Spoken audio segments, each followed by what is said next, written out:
CNN Prime.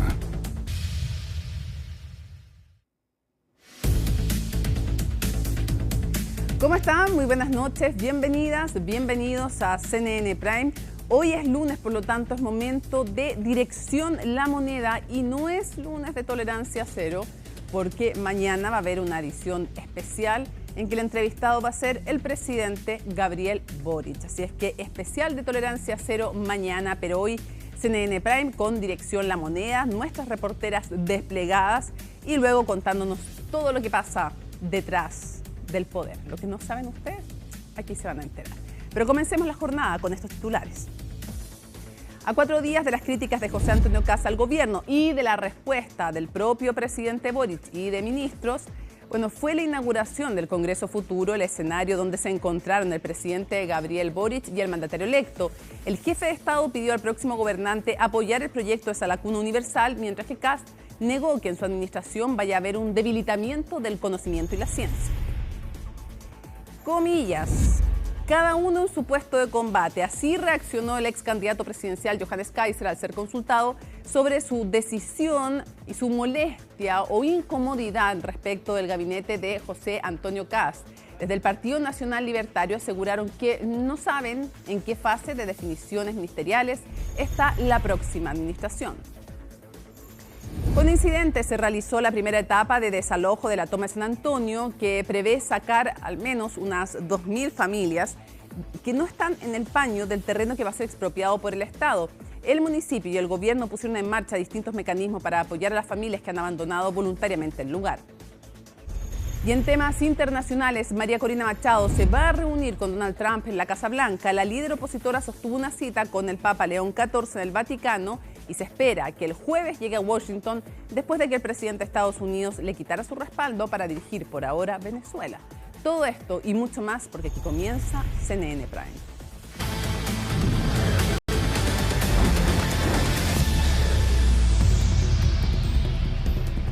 Se lo comentábamos en titulares, durante esta mañana comenzó con incidentes la primera etapa del plan de demolición y desalojo de la toma del Cerro Centinela en la comuna de San Antonio, esta mega toma, y de eso nos va a contar porque tiene toda la información Felipe Hernández. Te escuchamos, Felipe, buenas tardes.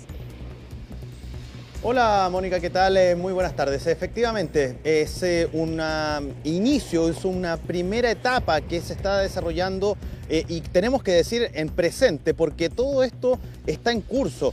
Si bien por ahora se han suspendido las labores porque la maquinaria se retiró, porque el punto de mando también fue levantado y por esa razón entonces es que todo va a pasar a la jornada del día de mañana, pero todo es un proceso que se está trabajando, está en curso en este momento, que es el del proceso de desalojo. Ustedes dirán, bueno, pero aquí son varias, son 10.000 personas las que componen la megatoma de San Antonio, lo que se conoce como la megatoma de San Antonio, ubicada en el Cerro Centinela de la ciudad portuaria. Pero aquí no se va a sacar a estas 10.000 personas de un minuto a otro, no, aquí va a ser por pasos y por esa razón entonces es que esta primera etapa comprende 3 parcelas, la 11, la 13 y la 15. Cuando llega Carabineros con las correspondientes órdenes de desalojo, en la jornada del día de hoy, a eso de las 7 de la mañana aproximadamente, se encuentran que las personas, las familias que mantenían o que se mantenían hasta hace algunos días en la parcela 11 prácticamente habían salido de sus domicilios, de sus casas y estas se habrían encontrado deshabitadas. Por eso es que fue tan fácil o fue tan más rápido el proceso en la parcela 11. El punto es que hubo varias complicaciones, no solamente con lo que tiene que ver directamente con los incidentes, con los cortes de caminos, con las barricadas que se produjeron durante horas de esta mañana y que dificultaron, por supuesto, el desarrollo de este desalojo, porque hubo muchas personas que llegaron hasta diferentes puntos de la toma de San Antonio, de la megatoma, y comenzaron a instalar desperdicios para quemarlos y de esa manera poder hacer barricadas, quemar neumáticos, también botar algunos árboles. Eso dio paso a un enfrentamiento entre personal de control de orden público de Carabineros, quien con carros lanzaagua, también con el carro lanzagases, trataron de evitar que los incidentes se pudiesen seguir propagando. Lo cierto es que eso se prolongó por una buena cantidad de horas y finalmente, ya pasado a las 11, 11 y media de la mañana, se pudo ya propiamente tal ingresar con las maquinarias. Y ahí hay que hacer otro punto, porque esa fue la otra situación que se vivió. La maquinaria no llegó a tiempo y por eso es que también se demoró tanto el proceso de sacar los escombros, sacar también la situación de las viviendas, porque esto lo que se buscaba, entre otras cosas, es destruirlas para que no sean retomadas. Es así como ocurrió al menos durante esta jornada maquinaria que llegó pasada la 1 de la tarde, así que para tener también ese contexto bien en claro. Escuchemos las palabras de Carabineros en una primera instancia. ¿Hubo detenidos o no hubo detenidos? Sí los hubo. No son tantos, son solo 3. La explicación la entrega la general a cargo del servicio. Claramente hay resistencia y hay escaramuzas que se van dando en el territorio y en diferentes partes, como lo pudieron visualizar. Se ha cumplido el objetivo en esta primera etapa y esto es paulatino. Empezamos con la parcela 11 y posteriormente, de acuerdo a la planificación, nosotros vamos prestando el auxilio de la fuerza pública. Tenemos un detenido por ley antibarricada, ya que fue pesquisado por Carabineros al exterior de la toma, no fue al interior, fue al exterior de la toma. Y también tenemos una camioneta que se interceptó en San Antonio, donde 2 personas de sexo femenino, bueno, primero venía una receptación de vehículos, una camioneta que tenía totalmente una irregularidad en sus papeles, pero además transportaba una gran cantidad de neumáticos que pueden ser ocupados justamente para hacer barricadas. Eso es lo que se especula, lo que se presume respecto de esa carga de neumáticos que iban al interior de un pick-up, de una camioneta, y que fue visto justamente por el personal de Carabineros que estaba ahí en ese momento. Es una camioneta que era conducida por 2 mujeres y que llevaba justamente esta gran cantidad de neumáticos en su interior. Lo cierto es que aquí hay que señalar varios puntos, Mónica, señores televidentes. Hablamos de cerca de 215 hectáreas que se compone este terreno, el cual tiene originalmente un dueño y que ha tenido algún tipo de negociación durante el último tiempo. Hay que remontarse a marzo de 2024, cuando la Corte Suprema establece que esto debe volver al Estado de Derecho, o se debe volver a la normalidad, podríamos decirlo de alguna manera. Por ende, debería devolverse el terreno a sus dueños. Lo cierto es que sacar a 10.000 personas era complejo y por eso se inició todo un proceso de negociación con los dueños, también con algunas de las cooperativas que reúnen a los vecinos de esta toma, y todo mediado por el gobierno. Esa negociación en esa instancia no tuvo frutos y por eso es que ya en las últimas semanas del año 2025, el año pasado, se dio a conocer que el gobierno llegaba a un acuerdo con los dueños del terreno para expropiar 115 hectáreas que serían entonces parte de un proceso que daría como fin una especie de proyecto social donde se instalarían viviendas definitivas para estas personas. Por esa razón entonces es que a esas personas que fueron sacadas y que van a ser sacadas durante este proceso de desalojo, se les ha dado la oportunidad que en el caso de que tengan subsidio, bueno, ellos van a poder tener acceso a una vivienda en ese terreno en algún momento. Ese proyecto se está haciendo, se está elaborando. Todavía no hay viviendas definitivas en este lugar. De hecho, todavía en esas 115 hectáreas que fueron expropiadas por el gobierno, todavía hay viviendas pertenecientes a la toma. Así que es todo un proceso. Además, se está haciendo una especie de empadronamiento de los vecinos. Por eso mismo entonces es que esto es todo un plan, es todo un proyecto que tiene todavía pasos que dar. Por otro lado, las personas que estaban en la parcela 11 y que finalmente fueron desalojadas en ese lugar, bueno, y que no fueron encontradas en la jornada del día de hoy, bueno, ellas tenían la posibilidad también de llegar hasta un albergue o bien ir a casas de familiares y estar bajo la atención de los organismos del Estado a cargo de todo este proceso. Bueno, es parte de lo que también explica el delegado presidencial de la región de Valparaíso, que se hizo presente en la jornada del día de hoy, ahí, durante este proceso de desalojo en la parcela 11, 13 y 15 de la denominada megatoma de San Antonio. Esto es un plan integral sobre el cual estamos trabajando, que considera plan habitacional y además considera desocupación. La desocupación, además, como hemos dicho, se está haciendo y se planificó hacerla por tramos. Las primeras parcelas dijimos que era la 11, la 13, la 15, correcto. Y además dijimos que eso iba a significar estar por lo menos 3, 4 días trabajando en esta zona. Íbamos a ir viendo cómo se comportaba, además íbamos a ir viendo cuál es la ocupación de los albergues. Hasta el momento no se ha solicitado, no se ha necesitado. Este sector está completamente despejado, completamente controlado por carabineros, el área despejada, y por lo tanto ya tenemos control sobre él hace un buen rato. Además, y como ustedes saben, como han visto, estamos a la espera de la maquinaria que tiene que hacer llegar el propietario. Ahí está entonces, Mónica, un proceso de desalojo que inicia en la jornada del día de hoy y que se podría extender perfectamente por unos 3 o 4 días más. Todo esto dependiendo de cómo se produzcan las diferentes jornadas de aquí en adelante y de esperar que no se produzcan situaciones como las que se originaron en la jornada del día de hoy en la mañana. Ojalá que no, y vamos a ver qué tan presente está también la municipalidad. Hemos tratado de tener la opinión del alcalde y eso no ha sido posible, la verdad, si es que es una voz que también sería importante poder escuchar de cómo se ha hecho el proceso y qué se ha hecho, qué no, y cómo se va a enfrentar esta situación a lo largo del tiempo. Muchísimas gracias, Felipe, que estás muy bien. Igualmente, chao, chao. Chao.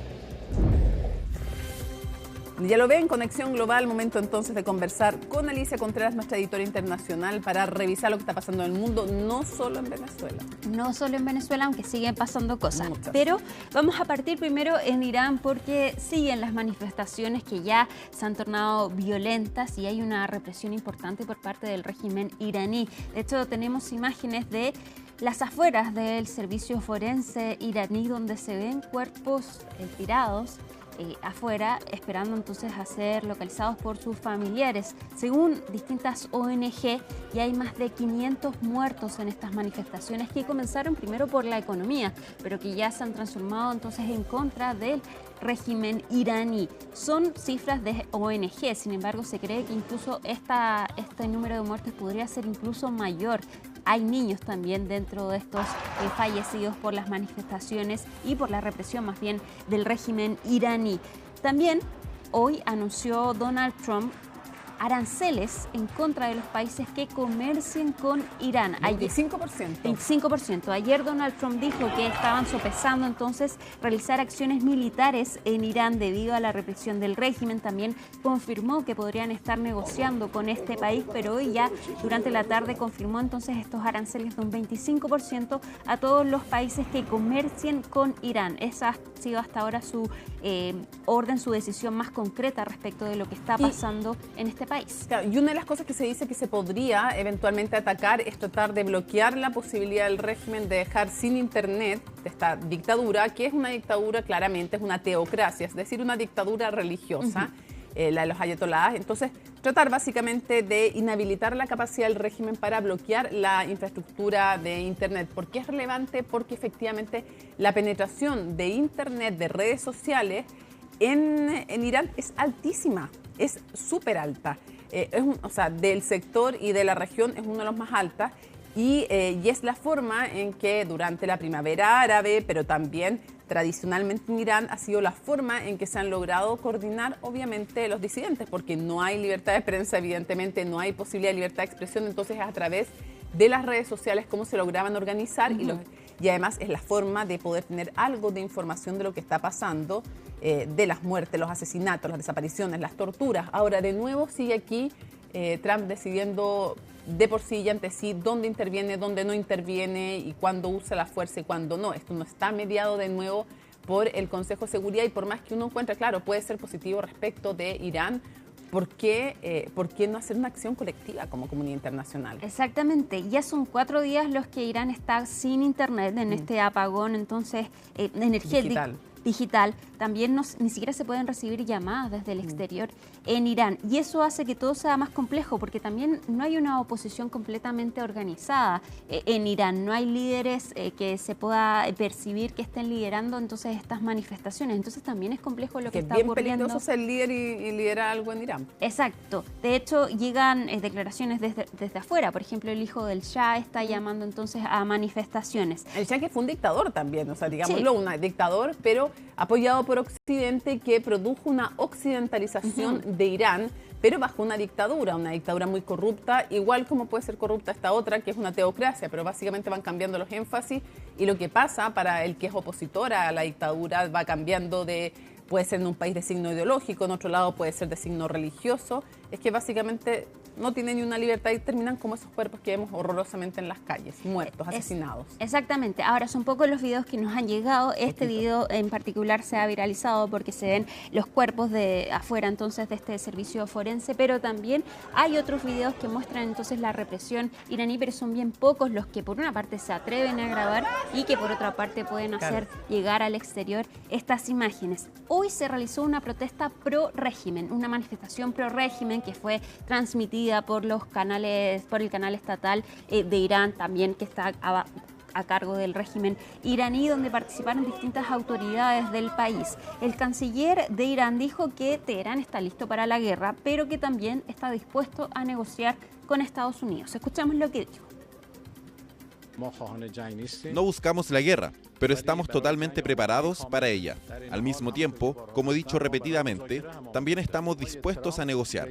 El señor Trump, presidente de los Estados Unidos, había dicho que si mataban a personas, vendrían a intervenir. Pero lo importante fue que debido a sus comentarios, quienes buscaban crear caos se lanzaron a aumentar el número de muertos, con la esperanza de posiblemente incitar a Estados Unidos a intervenir. Desde el 10 de enero hasta hoy, estamos en la siguiente fase, en la que la situación está bajo control. Seguimos ahora en el Vaticano porque hasta ahí llegó la líder opositora venezolana María Corina Machado, se reunió con el Papa León XIV, no estaba en la lista de los invitados que emite todos los días la Santa Sede, pero llega entonces María Corina Machado, dice que va a pedirle entonces que interceda por la liberación de los presos políticos en Venezuela y no solo realiza entonces esta reunión con el Papa León XIV, sino que también se confirma que este jueves va a viajar a Washington para reunirse con el presidente Donald Trump en la Casa Blanca, después de que el mandatario finalmente no la respaldara para que liderara el país, a pesar de que la oposición ganó las últimas elecciones que fueron robadas por el régimen de Nicolás Maduro. Este jueves entonces se va a concretar esta reunión, no se sabe qué es lo que podría pasar, pero ya María Corina Machado ha dicho que va a intentar darle su premio Nobel de la Paz a Donald Trump, algo que el Instituto Noruego dijo que no se puede realizar. No se puede, si ellos deciden a quién se lo dan, no es que uno pueda decir, y lo comparto con la forma de resguardar que esté bien entregado además, no es una cosa de compartir. Ahora, eso pasó en el Vaticano, pero también en Venezuela tuvo actividades la presidenta encargada, Delcy Rodríguez, quien se refirió a la última publicación de Donald Trump en su red social Truth Social, donde publica una imagen manipulada de una biografía del mandatario estadounidense en Wikipedia. Y en los cargos no solo sale presidente de Estados Unidos, sino también presidente interino de Venezuela. Una imagen que es manipulada, su biografía de Wikipedia no dice eso, pero que recorrió entonces el mundo tras ser viralizada por Donald Trump en su red social.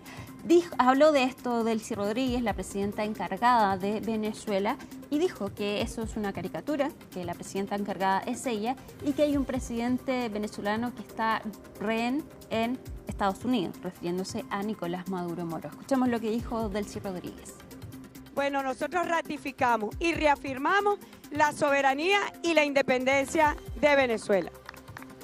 He visto por allí caricaturas en Wikipedia de quién manda en Venezuela. Bueno, aquí hay un gobierno que manda en Venezuela, aquí hay una presidenta encargada y hay un presidente rehén en los Estados Unidos. Y gobernamos junto al pueblo organizado, junto al poder popular.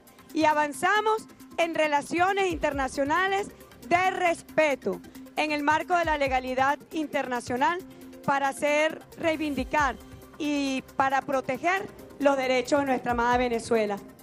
Vamos a seguir ahora en Perú, porque habló el presidente José Gerí, que es también el presidente interino después de la destitución de Dina Boluarte, y se refirió a la reunión que sostuvo con José Antonio Kast, presidente electo de Chile, y descartó la propuesta del republicano de hacer un corredor humanitario para sacar a los venezolanos irregulares que estén en nuestro país. En una entrevista con CNN en español, José Gerí con Oppenheimer dijo que está descartada entonces esta propuesta de José Antonio Kast porque, según él, podría ahondar la crisis de inseguridad en la que está sumido Perú. De hecho, esa fue una de las razones por la que Dina Boluarte es destituida, por la crisis de violencia que hay en el país. Y dijo entonces que al aceptar migrantes irregulares de procedencia venezolana en su mayoría, entonces podría agravar esta crisis y que van a tener que entonces estudiar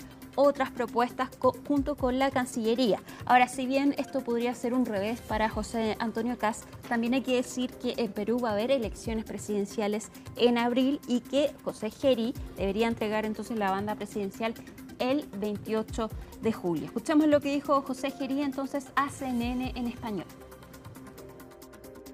Una de las primeras medidas que habíamos conversado como alternativas, como escenarios, la hemos descartado a propósito de nuestra conversación que hemos sostenido hace un par de días, que era eventualmente un corredor humanitario. Yo no puedo permitir que se ingresen en forma irregular migrantes a nuestro país. El problema de nuestro país que se desencadena con el tema de la inseguridad es justamente la migración irregular, porque también vienen prácticas que han contaminado a nuestro país. Eso es también una realidad plena.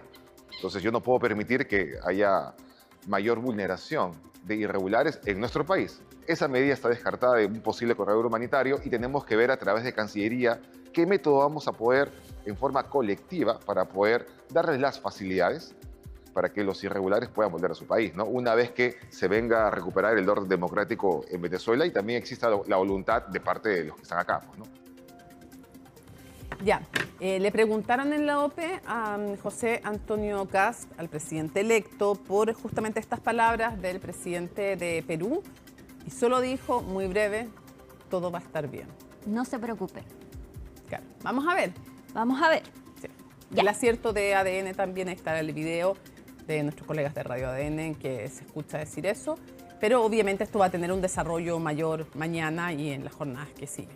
La entrevista completa ya la pueden ver en la página de YouTube de CNN en español, José Gerí, junto a Oppenheimer. Nos vamos ahora a Estados Unidos porque siguen las manifestaciones en Minneapolis por el asesinato de esta mujer de 37 años por parte de un agente de ICE. Y no solo hay manifestaciones, sino que también los agentes de ICE del Servicio de Migraciones se están enfrentando también a las personas civiles que intentan frenar entonces sus operativos de detención. Ahí vemos cómo un agente de ICE empuja a un hombre que se para enfrente de un auto de estos agentes federales entonces para evitar su paso. Siguen estas manifestaciones y la Secretaria de Seguridad Nacional de Estados Unidos también dijo que van a seguir enviando a agentes federales a esta ciudad. Mientras tanto, sigue la investigación por la muerte de esta mujer de 37 años y hay nuevos videos entonces que muestran diferentes ángulos del momento entonces en que este agente de ICE dispara contra esta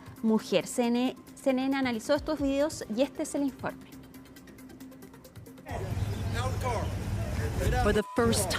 Por primera vez vemos el tiroteo fatal de Minneapolis desde el punto de vista del agente de ICE, imágenes tomadas con su propio teléfono celular.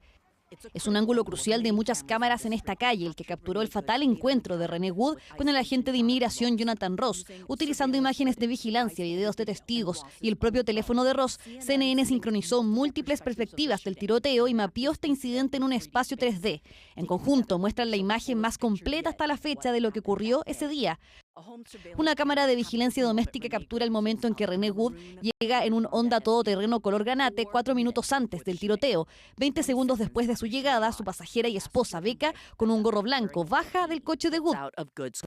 Good estaciona la SUV de forma perpendicular en la calle. Así es como la secretaria de Seguridad Nacional, Kristi Noem, describió lo que hizo Good. Los oficiales y agentes del ICE se acercaron al vehículo de la persona en cuestión, que estaba bloqueando a los oficiales con su vehículo, y ella había estado acosando y obstaculizando su trabajo durante todo el día. El video disponible no muestra ningún posible contacto que Good pudiera haber tenido con ICE antes de este enfrentamiento.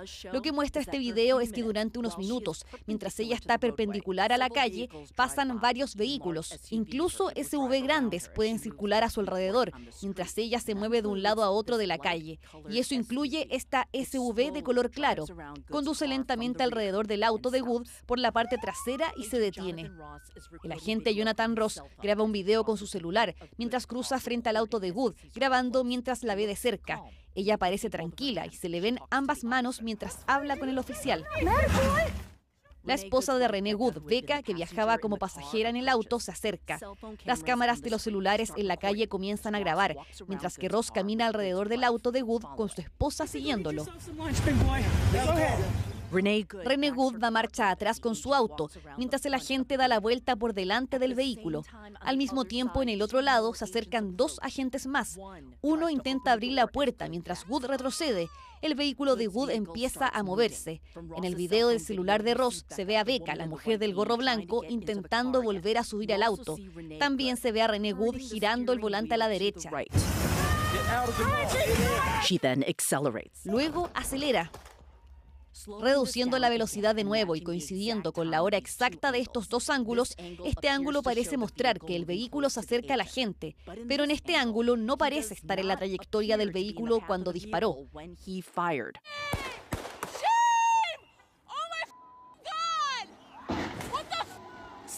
Segundos después, Becca Good corre hacia su esposa, seguida por el agente que disparó su arma. Él mira brevemente hacia el lado del conductor y luego se aleja. Shame! Shame! Lo que no podemos ver en el video del celular de Ross es si la camioneta hizo contacto con el agente, porque el ángulo de la cámara se inclina bruscamente hacia el cielo, pero el Departamento de Seguridad Nacional afirma que aún sigue respaldando la postura de la agencia y ha publicado esta declaración. Cito, las imágenes corroboran lo que el DHS ha afirmado desde el principio, que esta persona estaba obstaculizando la labor de las fuerzas del orden y utilizó su vehículo como arma con la intención de matar o causar daños físicos a los agentes federales. El agente temía por su propia vida y la de sus compañeros y actuó en defensa propia. El pueblo estadounidense puede ver este video con sus propios ojos y oídos y juzgar por sí mismo. El tiroteo en sí no es visible, sin embargo se escuchan 3 disparos. Kyung La, CNN, Los Ángeles. Esta jornada también se conoció que las autoridades locales y estatales de Minnesota presentaron una demanda en contra de la administración de Trump por el envío de estos agentes de ICE a Minneapolis y dicen que esto es una invasión federal a su ciudad. Claro, es que hay que explicar que hay lo federal es lo nacional, traducido al lenguaje chileno, y lo estatal o lo estadual es de cada estado. Cada estado tiene normas distintas, tiene un poder legislativo distinto, y hay grados de discreción para autonomía y por otro lado se supone que las fuerzas federales, o sea nacionales, se solicitan desde las autoridades locales. Esa es la diferencia que siempre normalmente se ha llevado a cabo, por eso que hablan de invasión. Las autoridades, quienes son partidarios de Trump, dicen nosotros queríamos estas fuerzas acá, quienes son adversarios sostienen esto es una invasión de fuerzas federales que no deberían estar por sobre la decisión de cada uno de los estados y de las autoridades. En fin, el tema también sí preocupante es el intento de descalificar a la mujer que termina siendo asesinada. Otra cosa es defender el actuar de las fuerzas de orden, pero eso no debiera requerir el tratar de descalificar y enlodar la imagen de quien falleció. Pero en fin. Alicia, muchísimas gracias por toda la información. Nos vamos a la pausa y luego vamos a regresar con Dirección La Moneda. Macarena Román, Colomba y Jorge están listas para contarnos todo lo que está pasando.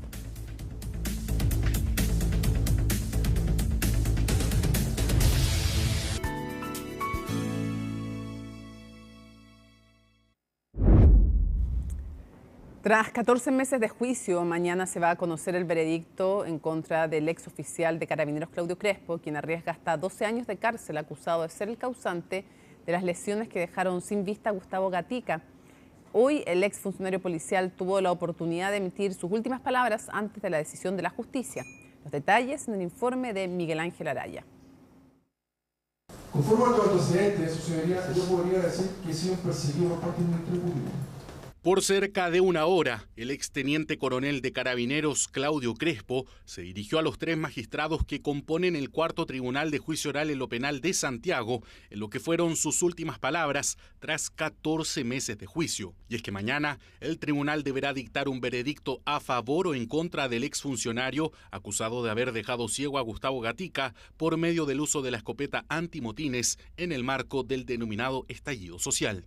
Han tratado de condenarme de cualquier forma, y hasta hoy no lo han logrado.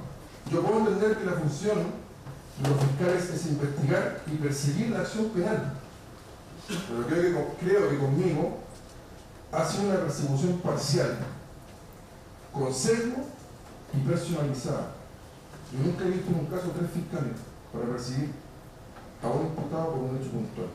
Últimas palabras que se concentraron principalmente en cuestionar la labor realizada por el Ministerio Público y en particular por la figura de la fiscal de alta complejidad Centro Norte, Jimena Chong.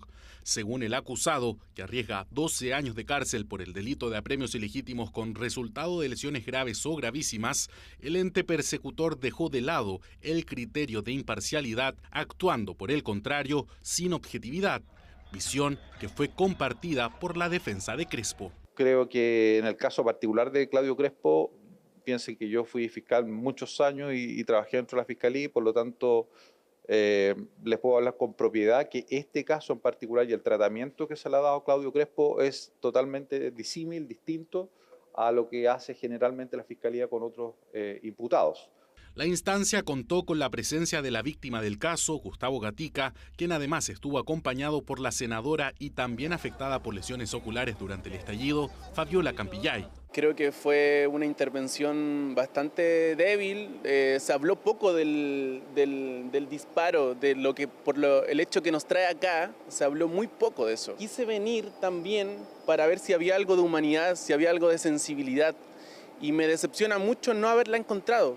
Yo pensé que podía haber algún arrepentimiento hoy día, alguna luz de humanidad, y no la hubo. Hoy día uno vuelve a revictimizarse, vuelve a sentir esa angustia, esa pena de que no a ti solamente hayas dejado ciega, sino que también al compañero Gustavo y a más de 400 víctimas de trauma ocular que perdieron uno de sus 2 ojitos. Previo a conocer el veredicto de este martes, la defensa de Crespo se mostró confiada en haber reunido pruebas suficientes para demostrar la nula participación del acusado en los delitos imputados. Los proyectiles tienen 3 vectores. Primero, de derecha a izquierda, de adelante hacia atrás y lo más importante, de abajo hacia arriba en 3,4 grados.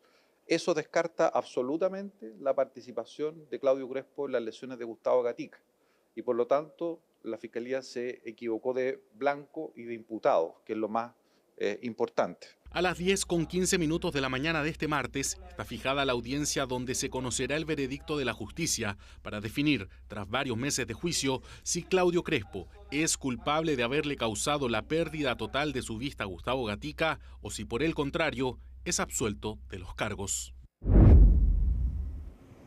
Hasta el 17 de enero se desarrolla Congreso Futuro, el evento de divulgación científica más grande de Chile, que este año va a contar con más de 120 charlas, entre ellas 3 premios Nobel. Las temáticas principales van a girar en torno a la inteligencia artificial y la crisis climática. Veamos más en el informe de Cristian Soto. Ganadores de premios Nobel, científicos chilenos, internacionales y gente entusiasta de la ciencia se están dando cita en una nueva edición de Congreso Futuro, evento que este año tiene como lema Humanidad hacia dónde vamos, una frase que alude directamente a los avances de la inteligencia artificial y otras tecnologías. La jornada de inauguración partió en el ex Congreso Nacional con la presencia de autoridades, entre ellas el presidente Gabriel Boric y el presidente electo José Antonio Kast. Desde hace 15 años, el Congreso del Futuro viene vinculando a la política con la ciencia, con la filosofía, desde Chile para el mundo. Y eso es un logro realmente destacable y por lo que le agradezco profundamente a quienes lo han hecho posible. 15 años afirmando que el conocimiento no es un patrimonio de la élite, sino una herramienta de libertad, de desarrollo y de dignidad para todos los chilenos. Congreso Futuro no es un evento más. Chile cree en la ciencia, Chile necesita la ciencia, Chile no tiene futuro sin ciencia. Estamos en el Centro de Extensión del Instituto Nacional, quien nuevamente es la casa de Congreso Futuro.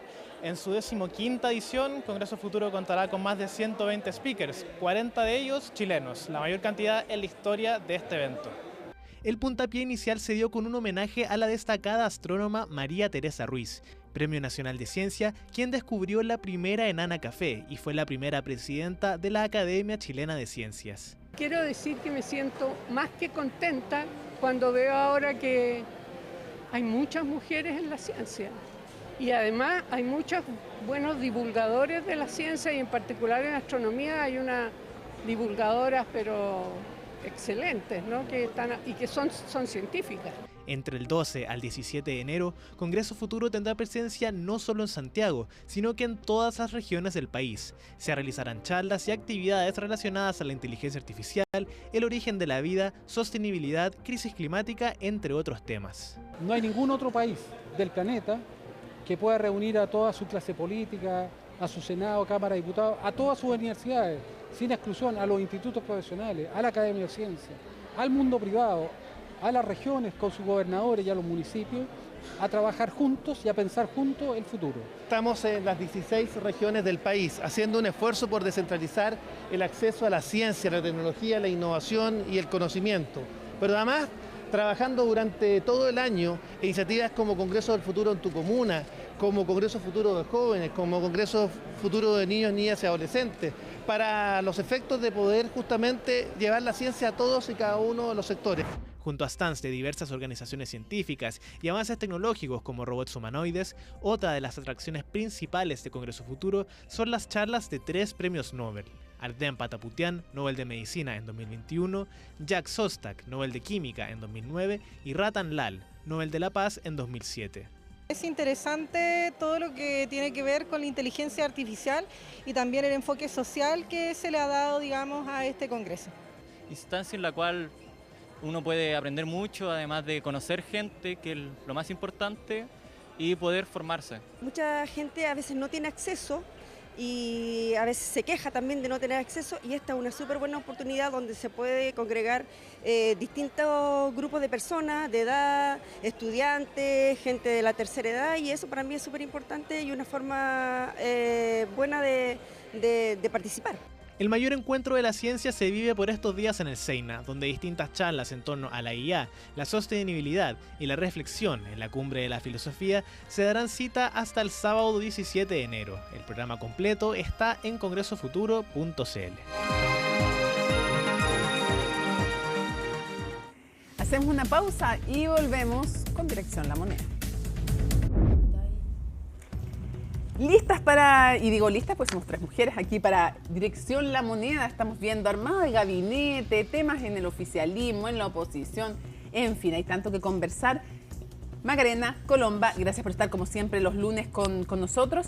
Y ya, lo primero, Colomba, comencemos rápidamente. A ver, ataque fuertísimo en Icare del presidente electo, un cambio de tono evidente con lo que había sido como presidente electo. Era como que volvía el candidato, pero no se quedó sin respuesta. También hubo un cambio de tono del propio presidente Boric en reacción y hoy día parece que intentaron apaciguar los ánimos. Claro, es como que ladran, pero cuando se ven hay, podríamos decir, una relación bastante civilizada y protocolar entre el presidente electo y el presidente Gabriel Boric durante esta jornada en la inauguración de la nueva versión de Congreso Futuro aquí en el ex Congreso en Santiago, donde hubo un encuentro, hubo imágenes, se compartieron palabras, 1 minuto aproximadamente conversaron entre los dos para luego partir también con los discursos que se daban en esa instancia. Habló justamente el presidente Gabriel Boric, también lo hizo el presidente electo José Antonio Kast, en su caso poniendo énfasis en la ciencia, algo importante también solamente para mencionar. Una de las personas que también llamó la atención en ese ámbito fue Jimena Lincolao, que acompañó al presidente electo José Antonio Kast, de hecho, en primera fila. A ver, la conocemos hace hartos años De hecho, la entrevistamos para la última elección porque ella en esta elección norteamericana fue primera vez que pudo votar. Fue la primera vez que pudo votar. Entonces vivimos el proceso con ella de primer voto. Todo esto muy lejos del tema de Kast, de la elección, nada, imagínense, cuando fue electo Trump. Entonces registramos ese momento que era muy emocionante para ella. Ella está casada en Estados Unidos, tiene un hijo. Y era súper emocionante para los dos, para ella y para su marido, que es un encanto además como familia, una familia muy, muy chora que lleva y que llegó ella con mucho esfuerzo desde Chile, de verdad onda con $500, llegó a Estados Unidos y hizo de todos los trabajos que se puedan imaginar, terminó logrando estudiar un doctorado allá, tiene varias empresas de tecnología de punta que ha lanzado y que se las han comprado después y sigue creando y creando nuevas soluciones. Bueno, y la cosa es que ella no quiere confirmar ni descartar nada, pero cuando uno va al comando, gente cercana a Kast te confirma que les encantaría que fuera la ministra de Ciencia. Bueno, y por algo también la invitan en primera fila al lado del presidente electo. Se esperaba, de hecho, que fuera María Pía Adriasola quien acompañara en esa instancia al presidente electo, pero prefirieron llevar justamente a esta figura experta en tecnología, reconocida por la revista Forbes. Tú lo decías, un esfuerzo tremendo de una chilena, ¿no es cierto?, americana, mujer, que es importante, lo hablábamos la semana pasada, de la presencia de las mujeres en el gabinete. Con raíces mapuche también, entonces tiene obviamente muchas cosas que políticamente la hacen atractiva para cualquier presidente electo y con mayor razón para José Antonio Kast. Ahora, cuando conversamos con gente cercana a José Antonio Kast, al equipo, y no está definido. No claro, todavía faltan esas definiciones, pero sin duda alguna es una persona bastante golazo llamativa y por eso decía, también quería recalcar la presencia de ella hoy día en Congreso Futuro, además de, bueno, irnos de lleno en lo que fue este discurso del presidente Gabriel Boric, también como decía el de José Antonio Kast, relevando la importancia de la ciencia y en el caso del presidente Gabriel Boric, prefiriendo un tono más institucional, más protocolar, pero incluso más amistoso con el presidente electo José Antonio Kast. En primer lugar, dice que no se puede quedar en las declaraciones, por ejemplo, que salieron la semana pasada de Care, si se queda con esas declaraciones, decía, no podríamos hablar con el presidente electo José Antonio Kast, y quiere efectivamente hablar el presidente y dice que Boric. Quiere buscar la mejor versión posible de las intenciones en las declaraciones del otro, y esto también, a ver, uno lo puede unir con las declaraciones que hubo en Mesa Central del Ministro del Interior, en Estado Nacional de la Ministra Vallejo y de ambos posteriormente en otros puntos, pero que también elevaron el tono, denunciando una parálisis legislativa. Y aquí la pregunta en concreto, para ir luego con Macarena Colomba, es la siguiente. Dos cosas. Queremos nuestro dato habitual, pero además pidió explícitamente que se lograra un acuerdo el presidente Boric respecto a Sala Cuna. FES, él mismo dijo, es bien difícil porque tenemos hay mucha diferencia. Sí. Pero Sala Cuna, ¿va a haber acuerdo o no? En Sala Cuna no. Así como está hecho el proyecto, hablaba con varios parlamentarios del Partido Republicano, no van a aprobar Sala Cuna Universal así como está. Ahora, se puede aprobar también con votos de la oposición, como ha sido en diferentes otros proyectos, ¿no es cierto? Lo pueden sacar adelante de todas maneras, pero obviamente lo que quiere y lo que decía hoy día el presidente Gabriel Boric es que haya una disposición de todos los partidos de poder aprobar ese proyecto, que también es importante, ¿no es cierto?, para las mujeres, pero en el caso del partido... Hay mujeres que han pedido explícitamente y también del empresariado que han pedido que se apruebe. Efectivamente. ¿Cómo está? Y fue un tema en la campaña, se le preguntó incluso en los debates presidenciales a José Antonio Kast en la época del candidato, pero sin embargo eso no dio el brazo a torcer, pese también a las presiones que hay de la ciudadanía. El Partido Republicano no lo va a aprobar así como está, necesitan modificaciones y un piso por lo menos mínimo para poder aprobar eso. ¿Y reunión con el presidente Boric y el mandatario electo va a haber o no va a haber? Eso va a haber, de hecho hoy día justamente el presidente Gabriel Boric dijo que le gustaría estar en otra reunión con el presidente electo José Antonio Kast, eso se va a concretar, de hecho se está conversando ya entre el Palacio de la Moneda y también la oficina del presidente electo para que se pueda concretar, todavía no se sabe la fecha, pero decía también hoy día José Antonio Kast que hay disposición, él nunca le va a negar una reunión al presidente Gabriel Boric, pese, ¿no es cierto?, a estas polémicas que puedan haber. Guardemos el dato que nadie sabe, que ustedes van a conocer aquí en CNN Prime, como en otras ocasiones que nos traen tanto Colomba como Macarena, pero pasemos a Macarena Román para que nos cuentes, a ver, Partido Comunista está complicada la cosa, nuevamente hizo sus declaraciones sobre, después de que en el diario El País el presidente Boric por primera vez dice que Cuba es una dictadura, es la primera vez que lo dice. Lautaro Carmona sale a contradecir, también contradice a Janet Jara. ¿Cómo está la cosa en el PC? Para algunos, al interior del PC, uno reporteando puede notar y dicen que son las mayores fricciones que se han dado al menos en las últimas décadas o en la historia dentro del PC en nuestro país. O sea, nunca se le había visto partido en dos. literal. O al menos públicamente. Era difícil ver fraccionado como en otros partidos políticos al Partido Comunista. Esta vez queda en evidencia con justamente la postura que ha tomado el Partido Comunista frente a Venezuela, también a Cuba. No solamente porque se diferencian con el presidente Gabriel Boric, que ellos forman parte de su gabinete de hecho, sino que también con su ex candidata presidencial, quien reapareció en la fiesta de los abrazos en el ámbito público y dio un discurso que se diferenciaba totalmente del presidente de su partido, Lautaro Carmona. De hecho, Janet Jara llamó a hacer un análisis respecto a las posturas internacionales que tiene el Partido Comunista. De derechos humanos. Y de derechos hay tarea humanos. pendiente, está más claro que el agua lo que les está diciendo. Totalmente. Sí. Eso no cayó bien, por supuesto, al interior del PC, en el PC más tradicional, podríamos decir. Los la de Lautaro figura... Carmona, para que la gente de su casa sepa, aquí hay una división entre los que apoyan a Lautaro Carmona y la llamada disidencia, que es más cercana a Janet Jara, y donde podríamos encontrar a Daniel Núñez, a Camila Vallejo, Carol Cariola y otros. Totalmente. Marco Barraza. Y aunque algunos dicen que esas dos corrientes no existen, otros sí lo reconocen fuera de cámara, que esas corrientes sí... Elige qué ojo soplar. Que esas corrientes sí existen y quedan en evidencia con las posturas en materia internacional. ¿Qué quiere decir esto también, Mónica? Que primero están incomodando tanto las declaraciones de Janet Jara, las del presidente Gabriel Boric, por supuesto, y que algunos dentro del Partido Comunista dicen, y que no les extrañaría, de hecho, que más adelante una Janet Jara, una Camila Vallejo, quizás hasta puedan dar un paso al costado del Partido Comunista. A ella no se le ha preguntado, bueno, Janet Jara habría la oportunidad o la puerta a eso si es que ella salía electa, pero no es de extrañar, para que estemos todos atentos también, si es que eso llega a pasar, porque hay grandes diferencias dentro de la comisión política, que es la institución más relevante dentro del Partido Comunista, Comité Central, y del partido en sí. ¿Es verdad que en la fiesta de los abrazos había un stand pro Jadwe? ¿Un puesto? Pro Jadwe, no literalmente, pero sí pro su causa. O sea, podríamos decir que sí, pro Jadwe para, ellos dicen, esclarecer por qué hay una persecución, según ellos, en contra de Daniel Jadwe. Y no solo eso, Mónica. Daniel Jadwe, lo comentábamos con anterioridad, él en un programa de YouTube asegura, bueno, más bien un lanzamiento que se transmitió por YouTube, que nadie dentro del gobierno había movido ni una pestaña por su causa. Y esas palabras fueron derechamente dirigidas hacia la ministra Vallejo y el ministro Gajardo. Eso causó molestia en la arista más de Lautaro, que es la arista justamente de Daniel Jadwe, porque dicen que ahí se pasó con... Claro, se pasó otros pueblos. Se pasó con sus declaraciones porque básicamente también estaba apuntando a la desigualdad ante la ley, podríamos decir, porque nadie debiese hacer nada. Que hacer algún tipo de gestión en su favor.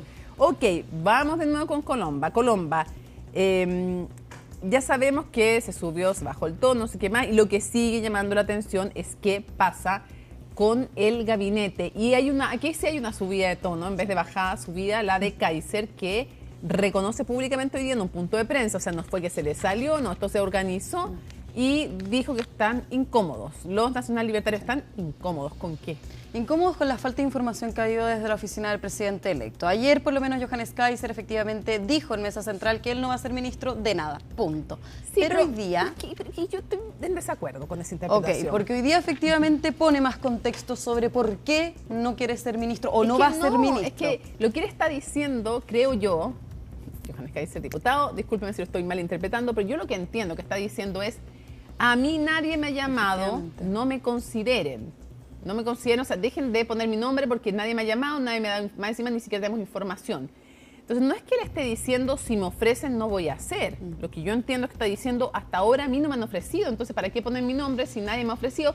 Si yo creo que no me van a ofrecer, está diciendo. No está diciendo yo no quiero, está diciendo yo creo que no me van a ofrecer. Y el por qué no cree que le van a ofrecer de alguna manera también genera descontento no solamente en Johannes Kaiser, también en el Partido Nacional Libertario, porque Johannes Kaiser le entregó un listado la semana pasada a Claudia Alvarado con diferentes nombres del Partido Nacional Libertario disponibles para los cargos de confianza, para el gabinete, para tener una representación del partido, ¿no es cierto?, que apoyó a José Antonio Kast en la segunda vuelta, y eso no se ha producido, no se ha producido tampoco una respuesta por parte de la oficina del presidente electo. Y no quiere cualquier cargo de esos nombres, y tampoco quiere cualquier cargo. Hay que entender que también todos los partidos políticos se interesan más que nada en el comité político, pero también en cargos que puedan ser más relevantes. Todos son relevantes, obviamente todos son muy importantes. Que puedan lucir más. Exactamente, sabemos. Que se puedan lucir más. Veamos justamente lo que dijo. Ya. Pasemos.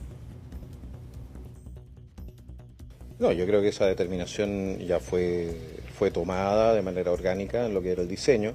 Nosotros, o yo personalmente, en su momento planteé mi disposición, pero para cerrar el tema de las disquisiciones, debates y especulaciones, me parece que es práctico que sea yo el que diga, ¿sabes qué más? No es parte. Que no va a andar haciendo aquí ni víctima ni mucho menos. Aquí sencillamente el equipo del presidente de la República está armando su nuevo gabinete y lo están haciendo de la mano de los criterios que ellos consideren correctos. Y punto. Y nosotros estamos en lo nuestro y ellos en lo suyo. Cada uno en su puesto de combate, como dicen. Ya, ahí está. Bien, ¿hay molestia? ¿Qué pasa con la comparación con Chile Vamos? Claro, porque en el fondo hay cierta distancia con el Partido Nacional Libertario por esa falta de información que dice que no han recibido Johannes Kaiser, y hay una cercanía con Chile Vamos. Efectivamente, esta semana, el jueves y viernes, se va a realizar el Consejo Directivo Ampliado de la UDI. Hay una invitación directa que le hizo el presidente de ese partido, el diputado Guillermo Ramírez, al presidente electo José Antonio Kast. Se espera, de hecho, que José Antonio Kast pueda ir a esta reunión el día jueves. Es en Valparaíso, pero también son señales, son mensajes que entrega el presidente electo de más cercanía a Renovación Nacional, a la UDI, porque también dos partidos que estarían lo más probable en el comité político. Tienen además más parlamentarios, a pesar de que Johannes Kaiser haya sacado más votos que Evelyn Matei. Ellos tienen más parlamentarios, más técnicos probablemente que necesitan. Cierro preguntándote qué pasa con Fontaine. Bernardo Fontaine entregó el viernes pasado, todos lo vimos, ¿no es cierto?, el plan Desafío 90, esta tarea que se le había encargado, se tomó bastante tiempo, 35 páginas aproximadamente, más un anexo. Se lo presentó en una reunión a José Antonio Kast durante 4 horas, estuvieron en la oficina del presidente electo. Se dice en la oficina del presidente electo que no, que se descarta la posibilidad de ministro. Bernardo Fontaine sonaba para la cartera de Economía, sin embargo podría estar sonando más para estar en el segundo piso, algo que él, por lo menos en la oficina del presidente electo, dicen estaría meditando, así que todavía no sabemos qué va a pasar con Bernardo Fontaine. Si le gusta también, el otro que les pueden ofrecer cosas que no les gusten. Efectivamente. Macarena, ¿qué pasa con el oficialismo más allá del PC? Se confirma que el 23 de enero se va a realizar la famosa reunión de coordinación del oficialismo más la DC. Decíamos más la DC porque eso se había confirmado en un principio. Sin embargo, hoy reporteando nos dimos cuenta que la DC no ha confirmado todavía su asistencia a este encuentro, que deja en duda esta asistencia luego de toda esta polémica que ha causado obviamente lo que está pasando en Venezuela. Ese es un dato que no se sabía. Claro. Se estaría, ¿ves? Para que ustedes sepan que se van entrando cosas. La DC poniendo en duda su asistencia a esta reunión del oficialismo. La justificación, obviamente, no dicen que es por las diferencias ante Venezuela, sino que dicen Venezuela, Cuba y la llamada a las movilizaciones. Sino que dicen que es porque ellos están viviendo su propia elección interna. Porque Francisco Buenchumilla, ayer sabemos, presentó su renuncia como presidente subrogante. Mañana hay comisión política de la DC a las 2 de la tarde donde se materializa esta renuncia. Por mientras se va a quedar el tercer vicepresidente de la DC como presidente subrogante hasta las elecciones de marzo. Pero es difícil que él sea, y Barría, el jefe de bancada, el diputado, ¿podría ser el nuevo presidente de la DC? Él es el que suena con mayor fuerza al preguntarle, que él me dijo que lo podía decir ya que habíamos hablado en off, pero él me decía que lo podría decir, que él no se quería adelantar, primero porque primero es alta la exposición y segundo porque en la DC cada vez que suena un nombre se quema. Así que él dice que no tiene la intención, puro dato aquí. Pero yo podría decir que hay intención detrás de él. Y cierra con un dato, si nos trajiste un dato, Colomba. Hay un viaje importante que está en agenda del presidente electo José Antonio Kast. De hecho, se toma vacaciones, lo habíamos dicho aquí en Dirección La Moneda, en Puerto Varas, del 7 al 17 de febrero. Posterior a eso, se espera que el presidente electo pueda viajar a Estados Unidos. Confirmado. Confirmado que está en agenda. Previo a asumir, antes del 11 de marzo. Que va a ser interesante también, dado todo el panorama y los incómodos dichos también que puede generar Donald Trump. Absolutamente. Colomba, Macarena, como siempre, cumpliendo con excelente reporteo, excelente dato, para que ustedes sepan antes lo que está pasando. Nos despedimos entonces, les agradecemos que nos hayan acompañado. Y hoy día no hay tolerancia cero, pero sí hay pares e impares. Y, por supuesto, Futuro 360. Estamos en la semana del Congreso Futuro. Lunes 12 de enero, así estuvo nuestro país y el mundo. Somos CNN Chile. Buenas noches.